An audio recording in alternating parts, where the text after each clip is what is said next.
আগতে ল'ৰা আৰু ছোৱালীৰ বিয়া পাতিবৰ কাৰণে দেউতাক মাক বা পৰিয়ালে কাৰোবাৰ ঘৰত গৈ ল'ৰা আৰু ছোৱালী চাবলগীয়া হৈছিল।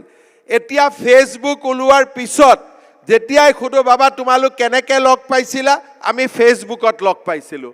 অৰ্থাৎ বিয়াৰ যিটো ডেফিনেশ্যন, সেই ডেফিনেশ্যনো বিজ্ঞান আৰু প্ৰযুক্তিবিদ্যাই পৰিৱৰ্তন কৰিছে।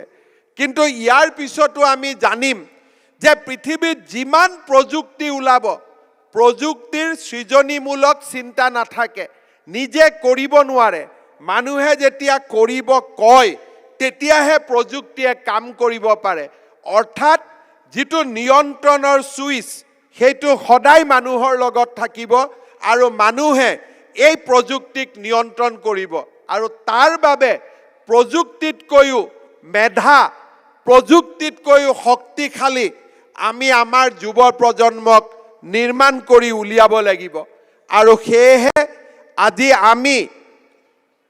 আমাৰ মনত কোনো সন্দেহ নাই যে আমাৰ ছাত্ৰ ছাত্ৰীসকলক নতুন নতুন শিক্ষাৰে, নতুন নতুন প্ৰযুক্তিৰে আমি আমাৰ শিক্ষাৰ্থীসকলক শক্তি দিব লাগিব, কৰ্মপ্ৰেৰণা দিব লাগিব আৰু আগুৱাই যাব লাগিব।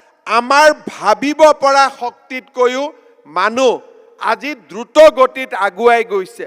সেইকাৰণে বিদ্যালয়ৰ পাঠ্যপুথিৰ লগতে আমাৰ ছাত্ৰ ছাত্ৰীসকলে artificial intelligence, machine learning, quantum ফিজিক্সৰ দৰে নতুন নতুন কথাবোৰ আয়ত্ত কৰাৰ প্ৰয়োজন।